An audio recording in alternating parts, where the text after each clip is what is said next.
परम करुणामयी दिव्यजननी श्रीमा एवं परम प्रभु श्री अरविंद श्रीपाद पद्मरे अशेष प्रणति नवसृष्टि ऑनलाइन पाठचक्र दिव्य संध्यार उपस्थित मातृप्रेमी समस्त अपाभाई को सादर सप्रेम नमस्कार सहित स्वागत जनाऊँगी। समस्ते मां पाखे विनम्र कृतज्ञता निवेदन करवा। आमको तांकर सान्निध्यर अपूर्व सुजोग देइछन्ति। आमे प्रकृतर भाग्यवान एवं प्रिविलेज्ड बोली जहाँ को कहा जाए इंग्राजी रे तार सठिक उड़िया शब्दटी कौन हो जानी पारु नहीं। आमे प्रकृतर प्रिविलेज्ड कारण कोटि कोटि लोकंक भितरु आमे से निर्वाचित अल्प किछि आत्मा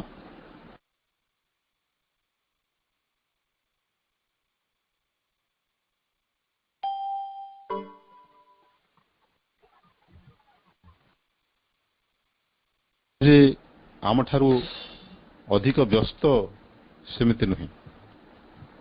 आम मानकर भी अनेक व्यस्तता सत्वे आमे किभली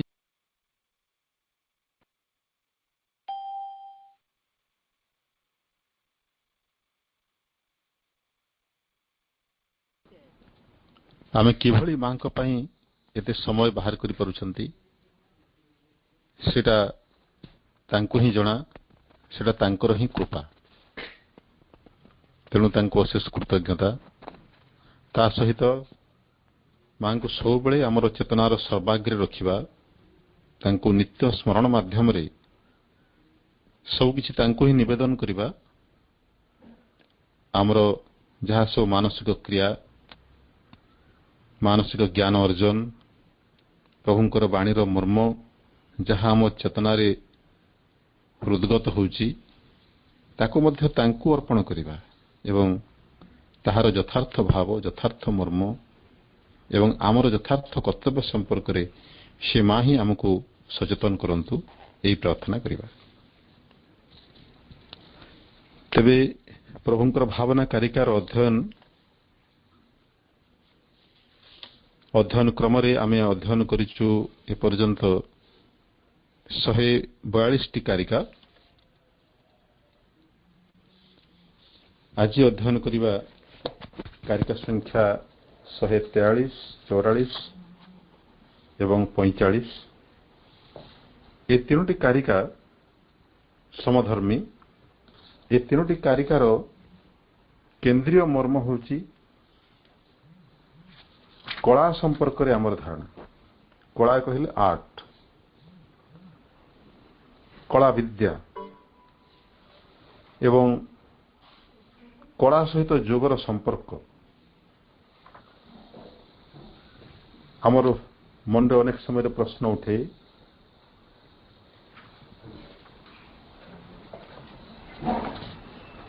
जड़े कलाकार जड़े शिल्पी जड़े सुदक्ष कारीगर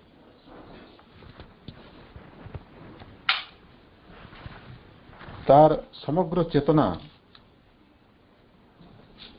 तार कर्म कौशल रे केंद्रीभूत।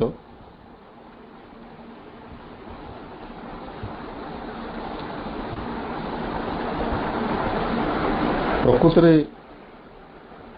से अन्य कौन समय बाहर करि पारे ना।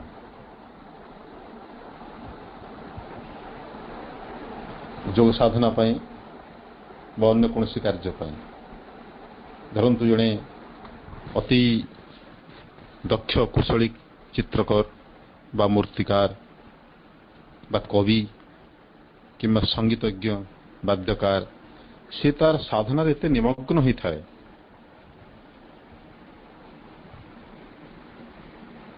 जो थे तार समग्र जीवन तार समस्त समय नियोजित हो जाए एवं ताको से अत्यंत निष्ठापर भाव में करुए। कलाकार प्रकृति करे कौन से प्रकृतिर गोटे जीवंत उपस्थापन करे गोटे जीवंत प्रतिछवि तार चित्र किंबा मूर्ति किंबा संगीत किंबा साहित्य माध्यम रे से परिवेषण करे। एटा ता तरफ भगवान को गोटे उपहार। तेबे से माध्यम रे कौन भगवान को सहित युक्त हवा संभव? ये प्रश्नटी आम मन रे अनेक समय रे उंकी मारी थाए।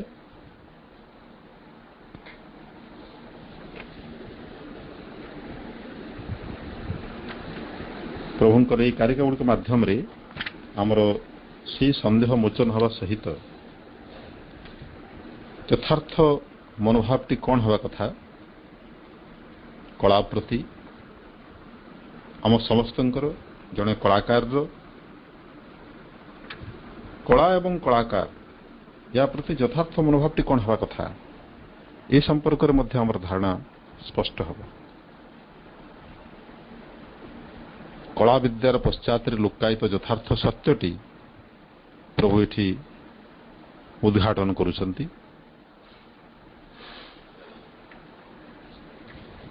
कारिका गुड़ी को पढ़ी दूची। कारिका संख्या 143। If art's service is but to imitate nature, then burn all the picture galleries and let us have instead photographic studios. It is because art reveals what nature hides.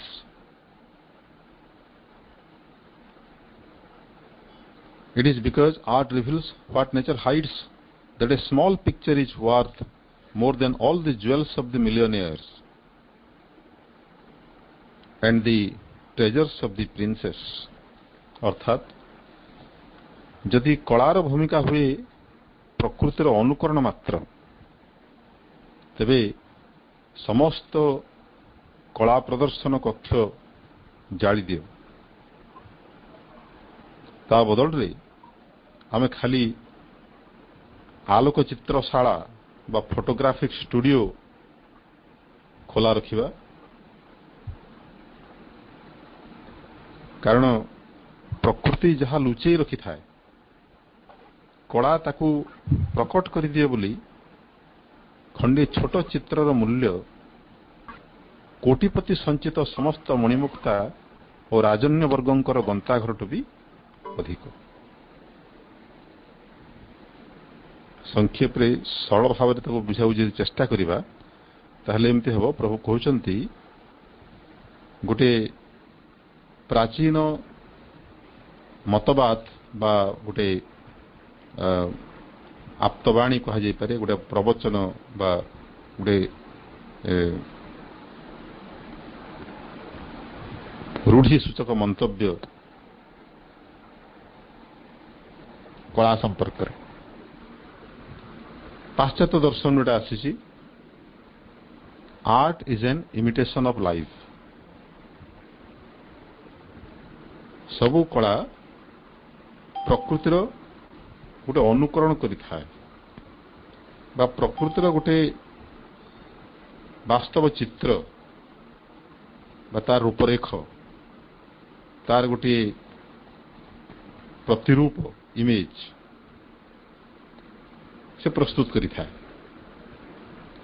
प्रभु कहते जदि सेटा ही कलार संज्ञा बा कलार भूमिका colour सामग्रिक उद्देश्य जदि सेतकी ही थाए प्रकृति को अनुकरण करिबा बा तार गोटे वास्तव रूपरेख प्रतिरूप गोटे उपस्थापन करिबा ताहले जेते सब आर्ट गैलरीज पिक्चर गैलरीज अच्छी सबको जाली पोड़ी नष्ट कर देवा दरकार। कारण सेगुड़िक वास्तव नुहंती। वास्तव कोटा जोटा कैमरा रे उठा ही photo real picture of nature प्रकृतिर फोटो उठाइबा जदि केवल सेतकी ही कलार उद्देश्य ही थाए ताहले हमें फोटो स्टूडियो गुड़ाक खोलिबा बा फोटो स्टूडियो रे हमर कलार ପରିସରଟା ସୀମିତ ହେଇଯିବ। କେବଳ ପ୍ରକୃତିର ଚିତ୍ର ଉତ୍ତୋଳନ କରିବା, ଫଟୋ ଉଠେଇବା।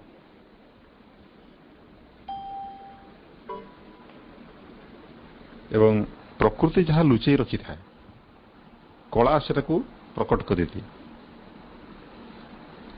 ଏଇଟା ଗୋଟେ କଥା ଅଛି, ଆର୍ଟ ରିଭିଲ୍ସ ହ୍ୱାଟ ନେଚର ହାଇଡ୍ସ। ସେଥିପାଇଁ ଗୋଟେ କଳାକୃତିର ମୂଲ୍ୟ ସବୁଠୁ ଅଧିକ, କେହି ତାର ମୂଲ୍ୟ ଦେଇପାରିବେ ନାହିଁ। ଗୋଟେ ଛୋଟ ଚିତ୍ରର ମୂଲ୍ୟ କୋଟିପତିର ସମସ୍ତ ଧନ ଅଳଙ୍କାର ଠାରୁ ବେଶୀ, ଏବଂ ଯେତେ ରାଜା ମହାରାଜା ମାନେ, ରାଜକୁମାର ମାନେ ଯେତେ ଅଳଙ୍କାର ରଖିଛନ୍ତି ତାର ମୂଲ୍ୟଠୁ ବି ଅଧିକ। ତାପରେ କାରିକା ସଂଖ୍ୟା 144 କହୁଛନ୍ତି,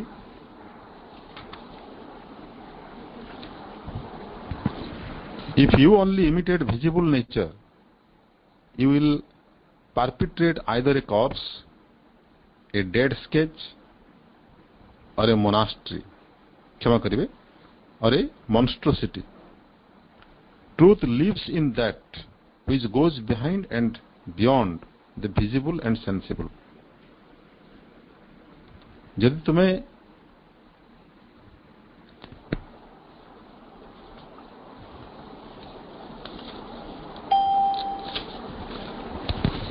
तुम्हें खाली दृश्यमान प्रकृतिर अनुकरण करिब,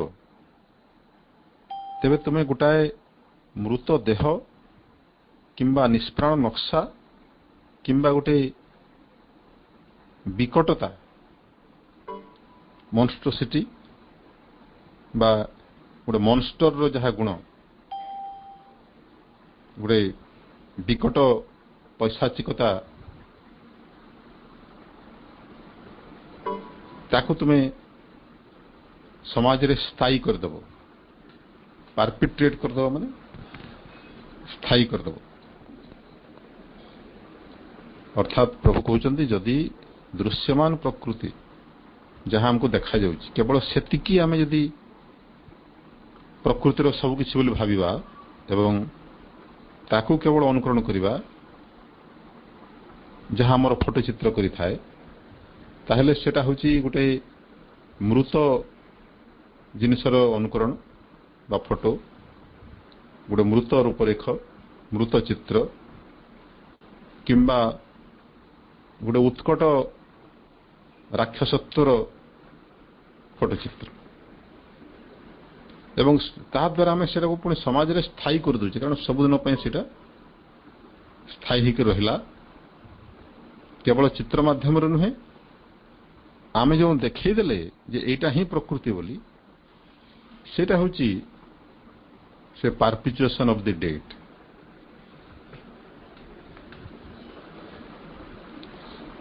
Truth lives in that which goes behind and beyond the visible and sensible. प्रकृति जहाँ दृश्यमान आ जहाँ इंद्रिय ग्राह्य इंद्रियानुभूतिर परिसर भितर जहाँ आसुची तार बहु ऊर्ध्व को बा तार सीमा अतिक्रम कर जाउची सत्य।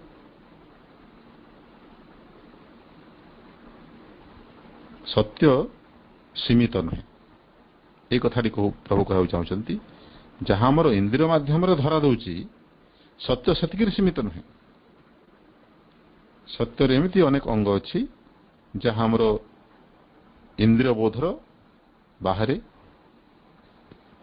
एवं आमर मानसिक सामर्थ्यर अज्ञात।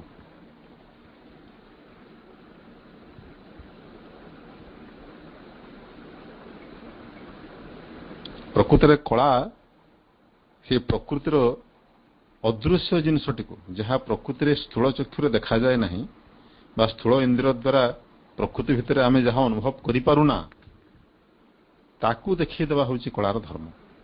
प्रभु से दिगटी प्रति इंगित करिसेंती। सेपरी कारिका संख्या 145 रे कवि एवं कलाकार माननकु संबोधन करी प्रभु कहउछन्ति, O poet, O artist, if thou but holdest up the mirror to nature, thinkest thou nature nature will rejoice in thy work. अर्थात हे कवि, हे कलाकार, तमें जदि प्रकृति आड़ को तुम दर्पण टी खोली धरीच, यहाँ गोटे प्रवाद अच्छी, art holds a mirror up to nature, art imitates life, art is a picture of life. ये सब से गोटे मतवादर भिन्न भिन्न भाषांतर।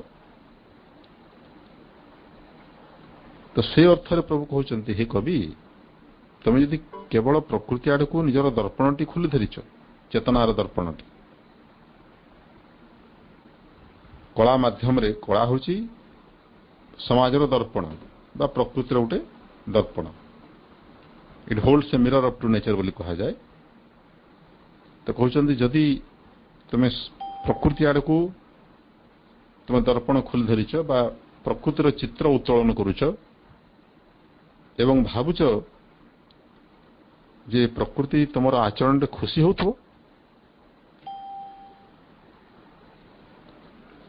अर्थात सेमती नुहे, से तुम भूल धारणा। Rather she will turn away her face, बरং से विरक्ति रे तार मुह बुलाई नब। अर्थात तुम्हें कि बाजे कामटा करुच बोली से मुह बुलाई नब। For what dost thou hold to her there, hold up to her there herself? No, but a lifeless outline and reflection, a shadowy mimicry. अर्थात तुम्हें ताको कौन देखाउछ? तार निज को, प्रकृति निजे निजे को देखिबो ना, प्रकृति तार यथार्थ रूपटी तुम्हें ताको देखाउ ना, ताको देखाउछ गोटे निष्प्राण रूपरेख, गोटे आकृति रेखा जहाँकि निष्प्राण, गोटे प्रतिफलन, गोटे छायामय अनुकरण, छायामय वास्तव नुहे, गोटे झापसा अनुकरण, तार यथार्थ रूपटी तुम ताको देखई पारुना, से से रागरे तार मुह बुलाई नौची। It is the secret soul of nature thou has to seize. प्रकृतिर संगुप्त आत्माटी को तुमको धरी पकेबार अच्छी, प्रकृतिर गोपन सत्ता तार अनुसंधान तुमको करिवार अच्छी। Thou hast to hunt eternally after the truth in the external symbol। बाह्य प्रतीक भितरे तुमको सत्यर संधान निरंतर अब्याहत रखा पड़ो। बाह्य रूपरेख माध्यम रे प्रकृति सत्यटी केमती लुकायित हो रही, तार अनुसंधान तुमको करने पड़ो। And that no mirror will hold for thee, nor for her whom thou seekest। एवं ताकू कौन सी दर्पण प्रतिफलित करि परिबो नहीं, कौन सी स्थूल दर्पण सामर्थ्य नहीं जे प्रकृतिर सबु किछि तार भीतर बाहर, तार अंतर भीतर लुकायित सत्य ताकू प्रकट करि परिबो। एमती कौन सी दर्पण नहीं तुम आगरे भी नहीं, जहाँ को तुम्हें खोजुच ताहा आगरे भी नहीं। तेणु से सत्यर संधान एटा ही तो जोग। पूज्य साधक मनोज दास गोटे जगह कही, योग is nothing but quest for truth in life. जीवन भितरे सत्यर अनुसंधान हला जोग। आमे समस्ते ज्ञात सार अज्ञात सार रे सेटा ही करि चलीछु। एपरिक जी अचेतन वर्तमान 700 कोटी नरनारी पृथ्वी रे सेମାନଙ୍କ भितरु अल्प केते लक्ष लोकं को छाड़देले, अन्य समस्ते तांकर तेल लुण संसार, जीवन संग्राम एवं भोग लालसा भितरे एते निमज्जित हो रही जे जीवन विषय जिज्ञासा तांकर नहीं, ଏ ଜୀବନଟା କଣ, କଣ ପାଇଁ ଆମର ଅସ୍ତିତ୍ୱ, କାହିଁକି ଆମେ ଆସିଛୁ ଏବଂ କଣ କରୁଛୁ, ଆମେ ଠିକ ବାଟରେ ଯାଉଛୁ ତ? ଏସବୁ ପ୍ରଶ୍ନ କେବେ ତାକୁ ଆନ୍ଦୋଳିତ କରୁନାହିଁ ସେମାନଙ୍କୁ।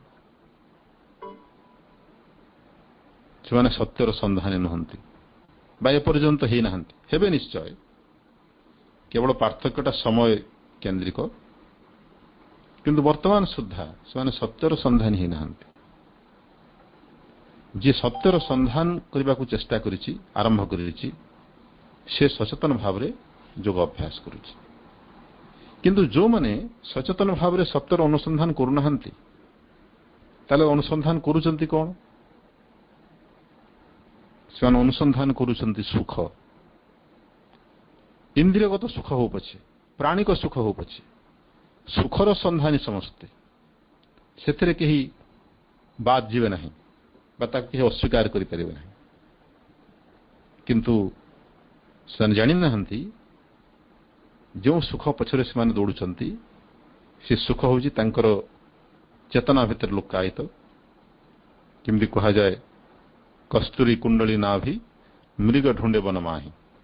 ମୃଗର ନାଭିରେ କସ୍ତୁରୀ ଥାଏ, କିନ୍ତୁ ମୃଗ ତାକୁ ବଣ ଭିତରେ ଏଣେ ତେଣେ ଖୋଜି ବୁଲେ, କୋଉଠି ପାଇବ? ତାହା ତ ନିଜ ଭିତରେ ଅଛି। ସେ କଥା ସେମାନେ ଜାଣିନାହାନ୍ତି ଏବଂ ଖୋଜି ଚାଲିଛନ୍ତି। କିନ୍ତୁ ଯାହା ହେଲେ ବି ସେମାନେ ସୁଖ ଖୋଜୁଛନ୍ତି, ଯାହା ସେ ପରମ ଆନନ୍ଦର ଗୋଟେ ବିକୃତ ରୂପ। ଇନ୍ଦ୍ରିୟ ଭୋଗ ଭିତରେ, ଇନ୍ଦ୍ରିୟ ସୁଖ ଭିତରେ ଭଗବାନ ତାଙ୍କୁ ସଂଗୁପ୍ତରେ ଟାଣି ନେଉଛନ୍ତି ତାଙ୍କର ପରମାନନ୍ଦ ଆଡ଼କୁ। ଦିନ ଆସିବ ଯେତେବେଳେ ସେମାନେ ଯଥାର୍ଥ ସତ୍ୟ ସମ୍ପର୍କରେ, ସୁଖର ଯଥାର୍ଥ ଉତ୍ସ ସମ୍ପର୍କରେ ସଚେତନ ହେବେ। ସେଇଠୁ ସଚେତନ ଭାବରେ ତାଙ୍କର ଆରମ୍ଭ ହେବ ଜୀବନ ଜିଜ୍ଞାସା। ତେଣୁ ବର୍ତ୍ତମାନ ସେମାନେ ଅଚେତନ ଭାବରେ ସେହି କାର୍ଯ୍ୟଟି କରୁଛନ୍ତି, ଯାହା ଅନ୍ୟ କିଛି ଲୋକ, ଅଳ୍ପ କିଛି ଲୋକ ସଚେତନ ଭାବରେ କରୁଛନ୍ତି ସତ୍ୟର ସନ୍ଧାନ। ସେଥିପାଇଁ ପ୍ରଭୁ କହିଲେ ଅଲ୍ ଲାଇଫ୍ ଇଜ୍ ଯୋଗ। ଯେଉଁମାନେ ସଚେତନ ନୁହନ୍ତି ସେମାନେ ମଧ୍ୟ ଅଜ୍ଞାତ ସାରରେ ସେହି ସତ୍ୟର ଅନୁସନ୍ଧାନ କରୁଛନ୍ତି। ଗୋଟେ କଳାକାର ମଧ୍ୟ ତାର ଜୀବନରେ ସଚେତନ ଭାବରେ ବା ଅଚେତନ ଭାବରେ ସେହି କାର୍ଯ୍ୟଟି କରିଥାଏ, ସତ୍ୟର ସନ୍ଧାନ। କିନ୍ତୁ ପ୍ରାରମ୍ଭିକ ଅବସ୍ଥାରେ ତାର ଚେତନା ଯେତେବେଳେ ଅପରିପକ୍ୱ ଅବସ୍ଥାରେ ଥାଏ, ସେ କେବଳ ସ୍ଥୂଳ ରୂପଟିକୁ ଦେଖେ ଏବଂ ସେଟା ହିଁ ପ୍ରକୃତିର ସବୁକିଛି ବୋଲି ଧରିନିଏ। ପ୍ରଭୁ ସେଭଳି ଅପରିପକ୍ୱ ମାନସ ଚେତନା ସମ୍ପନ୍ନ କଳାକାର ଏବଂ ସାଧକମାନଙ୍କ ପ୍ରତି ଏହି କାରିକାଟି ଉଦ୍ଦିଷ୍ଟ କରିଛନ୍ତି ଏବଂ ତାଙ୍କୁ ଚେତାଇ ଦେଉଛନ୍ତି ଯେ ପ୍ରକୃତି ଭିତରେ ସଂଗୁପ୍ତ ସତ୍ୟର ଅନୁସନ୍ଧାନ କରିବା ହେଉଛି କଳାର ଉଦ୍ଦେଶ୍ୟ ଏବଂ ସେ ଉଦ୍ଦେଶ୍ୟରେ କରାଗଲେ କଳା ହୋଇଯିବ ଯୋଗ।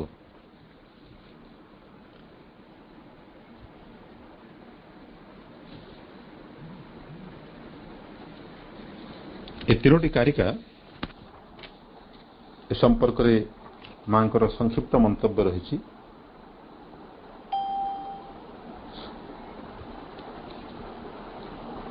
ଜଣେ ସାଧକ ମାଙ୍କୁ ଏ ବିଷୟରେ ପ୍ରଶ୍ନ କରୁଛନ୍ତି, photography is said to be a medium of modern art. What is your opinion about this? अर्थात फोटोग्राफी वर्तमान कुहाଯାଏ सेटा आधुनिक कलार गोटे माध्यम।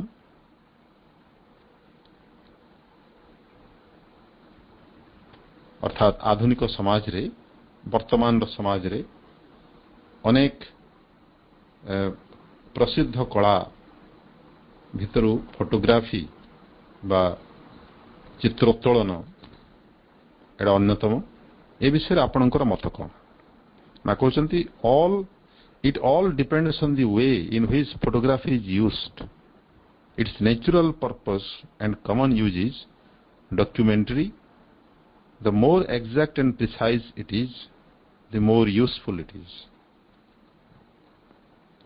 ना कहते सब निर्भर करे जे क्यों उद्देश्य रे ए फोटोग्राफी को व्यवहार करा जाउछि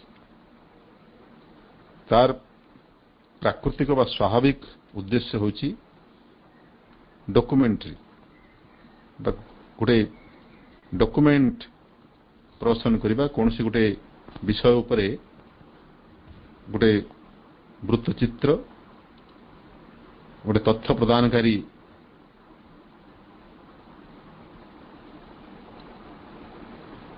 चित्रगुच्छ एमती कहा जाय पारे कौन से निर्दिष्ट विषय उपरे पुंखानुपुंख यथासंभव पुंखानुपुंख तथ्य उपस्थापन करने पाई जो चित्र गुड़िक आवश्यक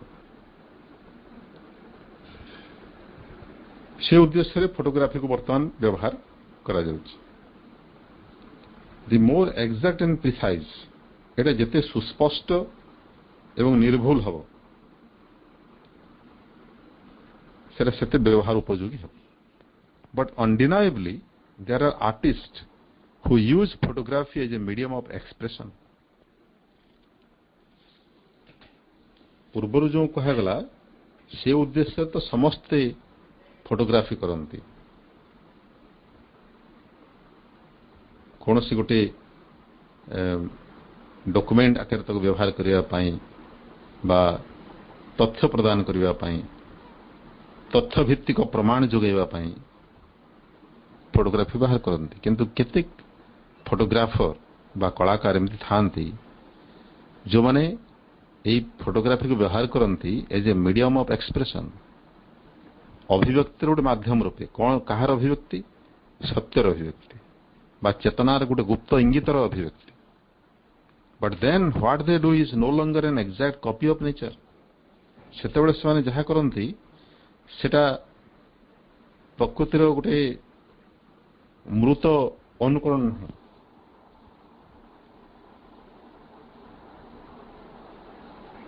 केवल गोटे ऊपर ठाउरिया वास्तव अनुकरण सेटा नहीं it is an arrangement of forms and colours intended to express something else which is usually hidden by the physical appearance सेमाने रूप एवं रंग गुड़ी को सजेई करी एमिति किछि अभिव्यक्त करिया चाहती जहाँकि ए स्थूल चक्षुरे धरा दिए ना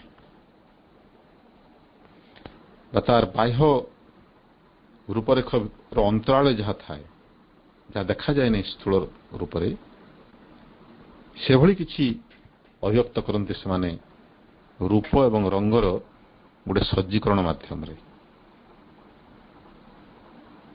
से भली चित्रकल्प को कहा जाए सजेस्टिव आर्ट से बहुत किछि अभिव्यक्त करते आजिकल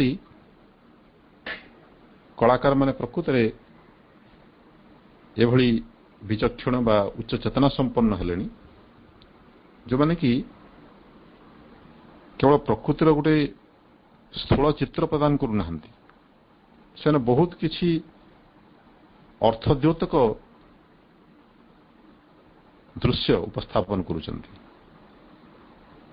अर्थात मुहरे किछि न कही से चित्र सेटा फोटोग्राफिक पिक्चर ही थाउ किंबा पोर्ट्रेट ही थाउ पट्टचित्र जहाँ कहा जाए जहाँ कि चित्रकर तार निज हाथ रे तुली साहाय्य रंग द्वारा तैयारी करि थाए पोर्ट्रेट हो फोटोग्राफ हो से माध्यम रे समाने जीवन रो किछि महत्तर सत्य को उपस्थापन करिया पे चेष्टा कर एवं बहुत प्रभावशाली भी होछि सेटा से भली चित्र ताहा केवल तार बाह्य रूपटी को देखिले अति साधारण बा मामूली किंबा अर्थहीन मन हबो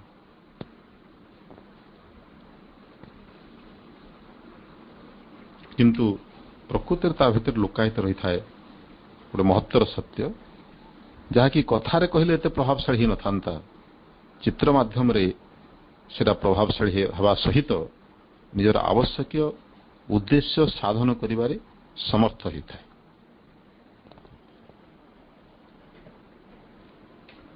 मां से विषय रे सूचना दौरान यथार्थ फोटोग्राफी उद्देश्य कौन हवा कथा माँ साधकों प्रश्न उत्तर रे तांकर मतामत रूपे एटा उपस्थापन कले।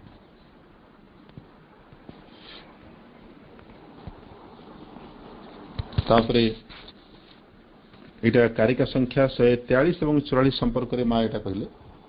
तापरे कारिका संख्या 145 उपरे जने साधक प्रश्न करूचंती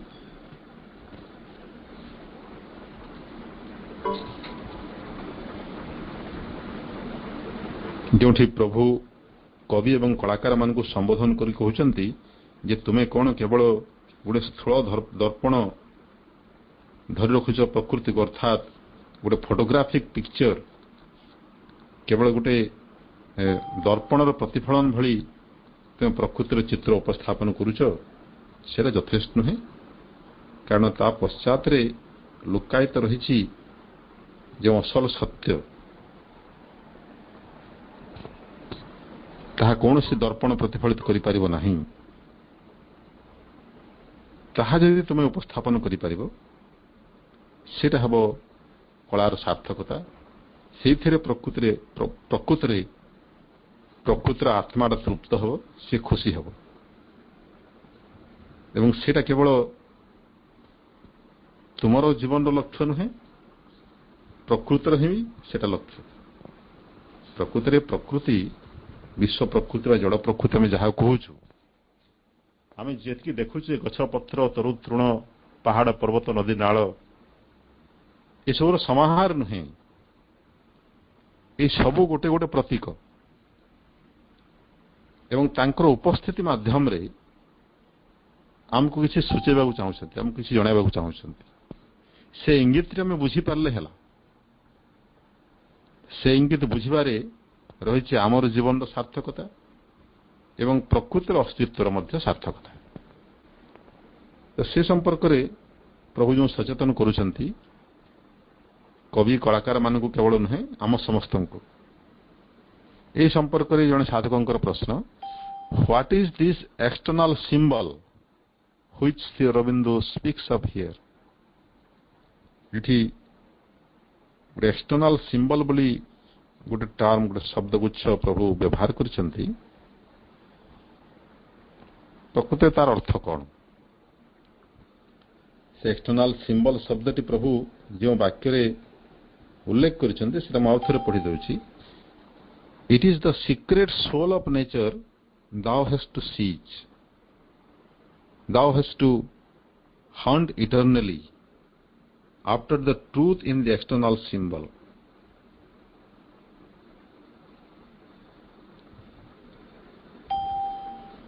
अर्थात प्रकृति रूपक जो बाह्य संकेत बा प्रतीक ता भीतर लुकायित चिरंतन सत्य पछरे तुमको दौड़ा पड़ो, तार अनुसंधान करने को पड़ो।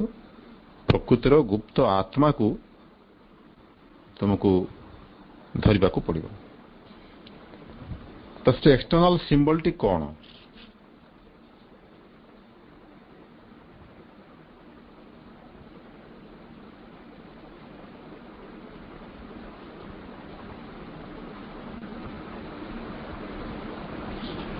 ये गोटे फुटनोट दिखाई, हाँ क्षमा करेंगे, ये साधकों जो प्रश्न करिसेंती एठी से कहउचंती eternal symbol.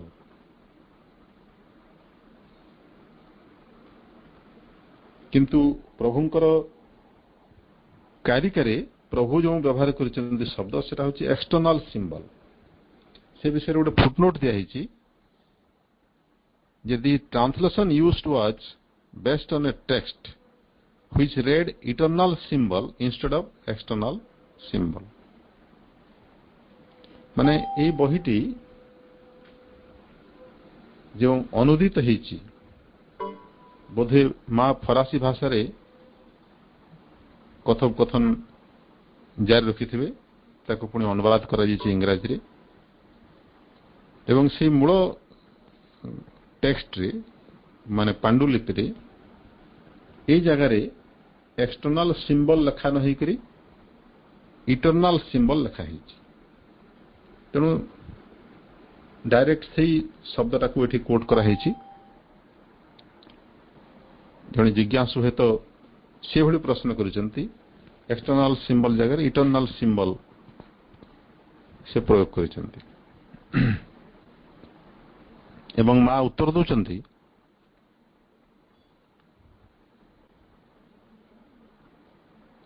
The eternal symbol is the secret soul of nature. ସେଇ ଚିରନ୍ତନ ସଂକେତ ବା ସନାତନ ପ୍ରତୀକ ହେଉଛି ପ୍ରକୃତିର ସଂଗୁପ୍ତ ଆତ୍ମା, and it is the truth of the soul that the poet and the artist must seek and express. ଏବଂ କବି ଏବଂ କଳାକାରମାନଙ୍କ ପକ୍ଷରେ ଯାହା ନିତାନ୍ତ କରଣୀୟ ସେଟା ହେଲା ସେମାନେ ପ୍ରକୃତି ଭିତରେ ଲୁକାୟିତ ଏହି ସଂଗୁପ୍ତ ଆତ୍ମାକୁ ଖୋଜିବେ, ତାର ଅନୁସନ୍ଧାନ କରିବେ ଏବଂ ତାକୁ ଅଭିବ୍ୟକ୍ତ କରିବେ। ସେଟା ଯଦି କରିପାରିଲେ ତାହା ହେବ ତାଙ୍କ କଳାର ସିଦ୍ଧି।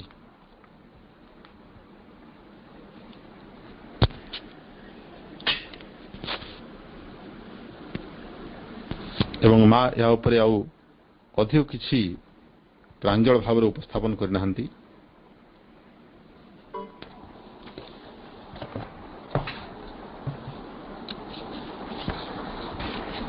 ବର୍ତ୍ତମାନ ଦେଖିବା ପୂଜ୍ୟ ସାଧକ ମନୋଜ ଦାସଙ୍କର ଏ ବିଷୟରେ ଯାହା ବକ୍ତବ୍ୟ। ପୂଜ୍ୟ ସାଧକ କହୁଛନ୍ତି, ବିଂଶ ଶତାବ୍ଦୀର ପ୍ରଥମରେ ନୂଆକରି ଫଟୋଗ୍ରାଫି ଏକ ବିଶେଷ ଆକର୍ଷଣ ଭାବରେ ଦେଖାଦେଇଥାଏ। ତହିଁ ପୂର୍ବରୁ କୌଣସି ସମ୍ଭ୍ରାନ୍ତ ବ୍ୟକ୍ତି ନିଜର ପ୍ରତିକୃତି ପ୍ରସ୍ତୁତ କରିବାକୁ ଇଚ୍ଛା କଲେ ଜଣେ ଶିଳ୍ପୀଙ୍କୁ ସେ ଭାର ଦେଉଥିଲେ। ଶିଳ୍ପୀ ଭଦ୍ରଲୋକଙ୍କୁ ଦୀର୍ଘ ସମୟ ନିଜ ଆଗରେ ବସାଇ କାମଟି ସମ୍ପୂର୍ଣ୍ଣ କରୁଥିଲେ। ଫଟୋଗ୍ରାଫି ସେ ପରମ୍ପରା ଭାଙ୍ଗିଦେଲା ବୋଲି କହିହେବ ନାହିଁ, ତେବେ ସେଥିରେ ବ୍ୟାଘାତ ଘଟାଇଲା ନିଶ୍ଚୟ। ତ ବିଂଶ ଶତାବ୍ଦୀର ଆରମ୍ଭରେ ଫଟୋଗ୍ରାଫି ଆରମ୍ଭ ହେଲା, କିନ୍ତୁ ତା ପୂର୍ବରୁ ଯାହା ଥିଲା ସେଟାକୁ ପଟ୍ଟଚିତ୍ର କୁହାଯାଉଥିଲା, ଇଂରାଜୀରେ ପୋର୍ଟ୍ରେଟ୍, PORTRAIT। ଯେତେବେଳେ ଜଣେ ବ୍ୟକ୍ତିକୁ ବସେଇକରି ଗୋଟେ ଶିଳ୍ପୀ ତାଙ୍କର ପଟ୍ଟଚିତ୍ରଟି ଅଙ୍କନ କରୁଥିଲେ ଗୋଟେ କ୍ୟାନଭାସ ଉପରେ,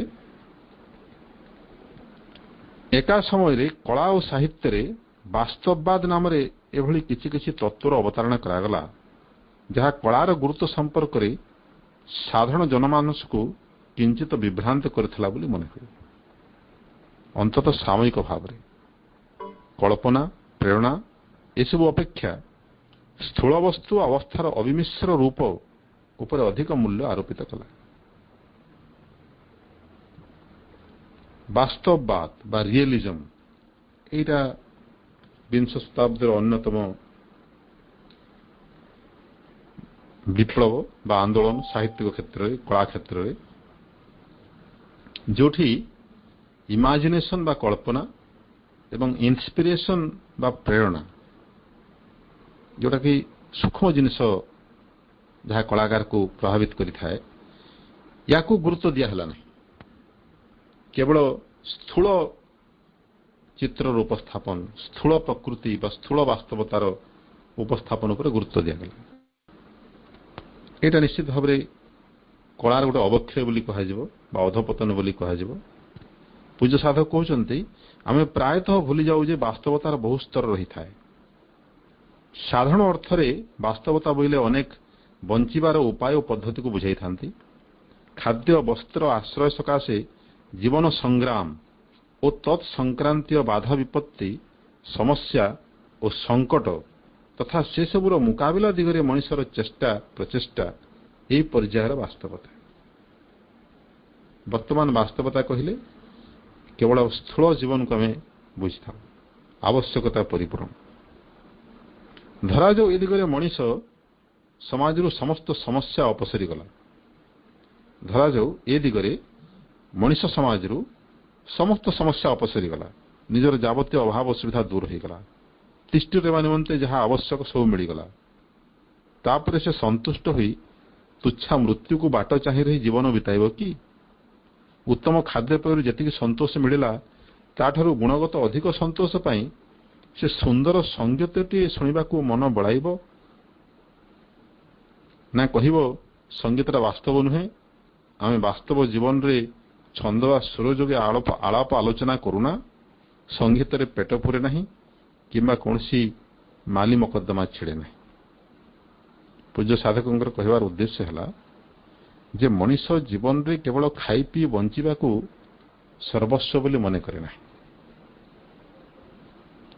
ତାର ଦରକାର ଗୋଟେ ଆନ୍ତରିକ ସନ୍ତୋଷ, ଯାହାକି ବାହ୍ୟ ଆବଶ୍ୟକତାର ଉର୍ଦ୍ଧ୍ୱରେ। ସଙ୍ଗୀତ ସେଭଳି ଗୋଟେ ଆବଶ୍ୟକତା ପୂରଣ କରିଥାଏ। ତେଣୁ ଯେକୌଣସି ମଣିଷ ସଙ୍ଗୀତ ପ୍ରତି, କଳା ପ୍ରତି ଆକର୍ଷିତ ହୋଇଥାଏ। ସେଥିପାଇଁ ତ କୁହାଯାଏ ସାହିତ୍ୟ ସଙ୍ଗୀତ କଳା ବିହୀନ ସାକ୍ଷାତ ପଶୁ ପୁଚ୍ଛ ବିଷାଣହୀନ। ମଣିଷ ରୂପରେ ପଶୁଟିଏ ହୋଇନଥିଲେ ଜଣେ ଏମିତି କହିବ ନାହିଁ। ସଙ୍ଗୀତ ଯେତେ ମଧୁର, ଯେତେ ଉଚ୍ଚାଙ୍ଗ ହୋଇଥିବ, ଜଣେ ସ୍ୱାଭାବିକ ମଣିଷ ତାର ଉପଭୋଗ କରୁ କରୁ ସେତିକି ମାତ୍ରାରେ ନିତ୍ୟ ନୂତନ ଶିହରଣ ଅନୁଭବ କରୁଥିବ, ନିଜ ଚେତନା ସମ୍ପ୍ରସାରିତ ହେଉଥିବ ଏବଂ ଯେଉଁ ମାନସ ସନ୍ତୋଷ ସୁଖାଦ୍ୟ ବା ସୁଶଯ୍ୟାରୁ ମିଳେ ନାହିଁ, ସେହି ବିଶେଷ ମାନର ସନ୍ତୋଷ ସେ ଲାଭ କରିବ। ସେହି ସନ୍ତୋଷ ଯଦି ସୁଖାଦ୍ୟ ଲବ୍ଧ ସନ୍ତୋଷ ତୁଳନାରେ ଅଧିକ ବାସ୍ତବ, ତାହେଲେ ଏହି ସଙ୍ଗୀତ କଳା ଇତ୍ୟାଦି ବାସ୍ତବ ନ ହେବାର କୌଣସି ଯୁକ୍ତି ରହିଛି କି? ଏଟା ହେଉଛି ବାସ୍ତବତାର ଅନ୍ୟ ଗୋଟେ ସ୍ତର, ନିଶ୍ଚିତ ଭାବରେ ମହତ୍ତର ସ୍ତର। କିନ୍ତୁ ସଙ୍ଗୀତ କ'ଣ? କେତେକ ଶବ୍ଦ ସ୍ୱରର ବିଶେଷ ବିନ୍ୟାସ। ସେହି ଶବ୍ଦ ଆମେ ସାଧାରଣ ଭାବେ ଉଚ୍ଚାରିତ କରିପାରୁ, ଆମର କଣ୍ଠସ୍ୱରକୁ ମଧ୍ୟ ଆମେ ଭିନ୍ନ ଭିନ୍ନ ପର୍ଯ୍ୟାୟକୁ ନେଇ ଧ୍ୱନିତ କରିପାରୁ। କିନ୍ତୁ ସଙ୍ଗୀତରେ ଶବ୍ଦ ଓ ସ୍ୱରର ଯେଉଁ ବିନ୍ୟାସ ଆମର ଚେତନାରେ ମଧୁର ପ୍ରତିକ୍ରିୟା ସୃଜନ କରେ, ତାହା ଅନ୍ୟ ଭାବରେ ସମ୍ଭବପର ହୁଏ ନାହିଁ। ଏହି ନିର୍ଦ୍ଦିଷ୍ଟ ବିନ୍ୟାସ ପଶ୍ଚାତ ରହିଥାଏ ଏକ ପ୍ରେରଣା। ସେହି ପ୍ରେରଣା ଆମକୁ କ୍ରୂର ସ୍ଥୂଳ ପର୍ଯ୍ୟାୟର ବାସ୍ତବତାରୁ ଏକ ଭିନ୍ନ ପର୍ଯ୍ୟାୟର ବାସ୍ତବତାକୁ ନେଇଯାଏ। ଜଣେ ସାର୍ଥକ ଶିଳ୍ପୀ ଯେତେବେଳେ ଗୋଟେ ଦୃଶ୍ୟପଟ ଅଙ୍କନ କରେ, ସେତେବେଳେ ସେ ଦୃଶ୍ୟପଟ ଅନ୍ତର୍ଭୁକ୍ତ ବୃକ୍ଷଲତା, ପର୍ବତ, ନଦୀ ସ୍ଥୂଳ ପର୍ଯ୍ୟାୟର ବାସ୍ତବତା ହେବା ସତ୍ତ୍ୱେ ଶିଳ୍ପକଳା ମାଧ୍ୟମରେ ସେମାନେ ଏମିତି କିଛି ସ୍ପନ୍ଦନ ସୃଜି ପାରନ୍ତି ଯାହା ମଧ୍ୟ ଏକ ଉନ୍ନତ ପ୍ରେରଣାର ଅବଦାନ। ସେହି ଦୃଶ୍ୟପଟର ଏକ ଫଟୋଗ୍ରାଫ ଦୃଶ୍ୟଟି ପ୍ରତି ସ୍ଥୂଳ ଦୃଷ୍ଟିରୁ ଅଧିକ ବିଶ୍ୱସ୍ତ ହେବ, କିନ୍ତୁ ସେଥିରେ ନଥିବ ଶିଳ୍ପୀର ପ୍ରେରଣା ପ୍ରସୂତ କଳା।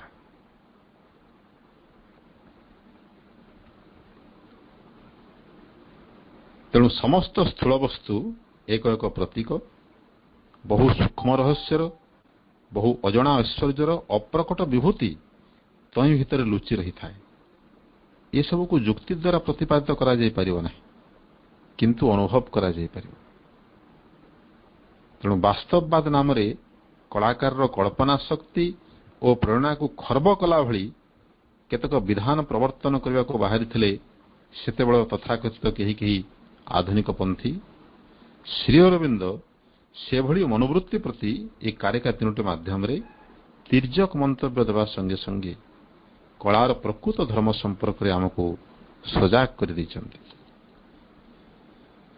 ଏବଂ ଶେଷରେ କହୁଛନ୍ତି ପୂଜ୍ୟ ସାଧକ, ଜୀବନରେ ସ୍ଥୂଳ ବାସ୍ତବତା ଉପଲବ୍ଧ ହେବା ପରେ ଯାଇ ଉଚ୍ଚତର ବାସ୍ତବତା ପ୍ରତି ମଣିଷ ଯେ ଉନ୍ମୁକ୍ତ ହେବ ତାହା ନୁହେଁ। ଆମ ଚେତନାରେ ଏକ ସମୟରେ ବହୁବିଧ ଆବେଗ ଅର୍ଶବୋଧ ସଞ୍ଜୀବିତ ରହିଥାଏ। ଆମ ଚେତନା ଯେତିକି ପ୍ରସାରିତ ହେବ, ଆମର ଗ୍ରହଣଶୀଳତା ସେତିକି ପ୍ରଖର ତଥା ଉଦାର ହେବ। ତେଣୁ ଏ ଯେଉଁ ବାସ୍ତବବାଦ, ଏଇଠି ପୂଜ୍ୟ ସାଧକଙ୍କର ଆଲୋଚନାରୁ ଗୋଟେ ମାର୍ମିକ ଜିନିଷ ବୁଝି ହେଲା। ପ୍ରଭୁ ଯେଉଁ